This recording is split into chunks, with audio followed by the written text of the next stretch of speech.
శ్రీ గురుభ్యో నమ. భగవద్గీత 15వ అధ్యాయం పురుషోత్తమ ప్రాప్తి యోగం నుండి వేళ మనం 20వ శ్లోకాన్ని పరిశీలన చేసుకుందాం.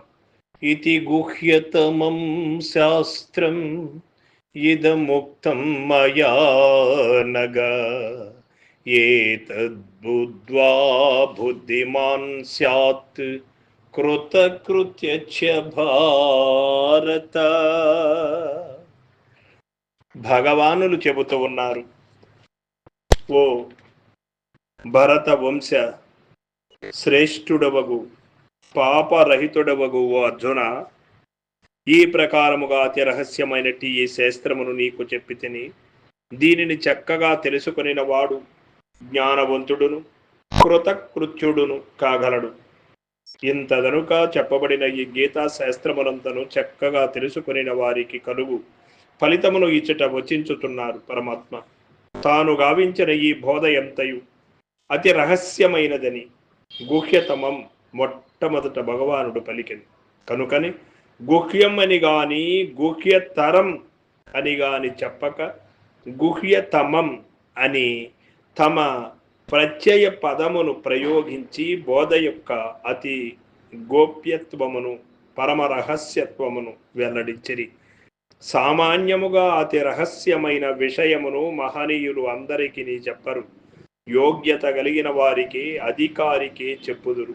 మరి అర్జునుడు అట్టి యోగ్యతను పడసెనా, అతనికి చిత్తశుద్ధి కలదా అని జనులకు అనుమానం రావచ్చు, ప్రశ్నించవచ్చు అని తలంచి కాబోలు భగవానుడు వెనువెంటనే అనగా పాపరహితుడా అని అర్జునుని సంబోధించి ఆ సంశయమును తీర్చి వైచరి అందరికీ. అర్జునుడు పాపరహితుడు, నిర్మల చిత్తుడు, ఆధ్యాత్మిక విజ్ఞాన శ్రవణమునకు గ్రహణమునకు అధికారి. అర్జునుని వలనే ఎవరైనను సరే తమ చిత్తమందలి దోషములను పాపములను కడగి వైచుకొనినచో వారికి సర్వేశ్వరుడు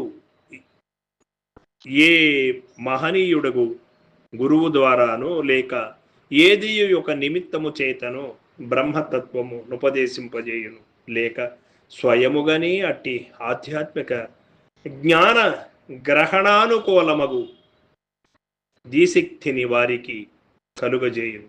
దదామి బుద్ధియోగం అన్నట్టుగా భగవద్యుక్తమగు ఈ బోధ నెరుగుట వలన కలుగు ఫలితమేమి అన్నప్పుడు దాని నెరుగుట వలన మనుజుడు జ్ఞానవంతుడు, స్వస్వరూపానుభవము కలవాడు కాగలడు, కృతకృత్యుడును కాగలడు. ఇట్టి బోధ తెలుసుకునుట వలన స్వస్వరూపానుభవమును బడయగలుగును. దానిచే నతడు కృతకృత్యుడు కాగలడు. అట్టి కృతకృత్యము చేత కృతార్థుడును తప్పక కాగలడు.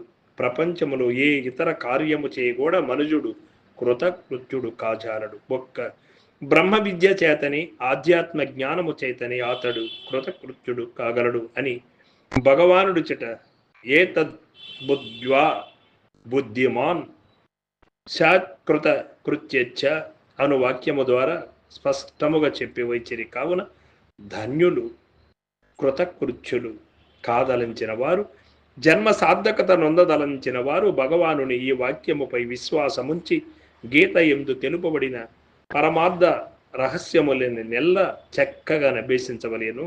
అట్లు కృతకృత్యులు కాకుండా మరణించినచో గొప్ప ప్రమాదము కలదు. జన్మ పరంపర వారిని విడనాడదు. దుఃఖజాలము వెన్నుంటుతూనే ఉండును. ఇది నిశ్చయం. భగవానుడు బోధించిన ఈ ఆధ్యాత్మ శాస్త్రం ఎట్టిది అంటే అతి రహస్యమైనది, గుహ్యతమం. దానిని అర్జునునికే ఎలా బోధించను? అతడు పాపరహితుడు అనగుడు గనుక. ఈ బోధ నెరుగుట వలన కలుగు ఫలితమేమి? దాని నెరుగుట వలన మనుజుడు జ్ఞానవంతుడు కృతకృత్యుడు కాగలడు. కావున జ్ఞానవంతుడగుటకు కృతకృత్యమును పడయుటకు ఉపాయం ఏమి అనినా తేలుతున్నది. భగవానుడు బోధించిన ఈ పరమార్థ రహస్యమును చక్కగా ఆచరించుటయే అందులకు ఉపాయం. ఓం తత్సత్. ఇది శ్రీమద్భగవద్గీతా సమరసస్తు బ్రహ్మ విద్యాయాం యోగశాస్త్రి శ్రీకృష్ణార్జున సంవాదే పురుషోత్తమ ప్రాప్తి యోగో నామ 15వ అధ్యాయః సమాప్తం.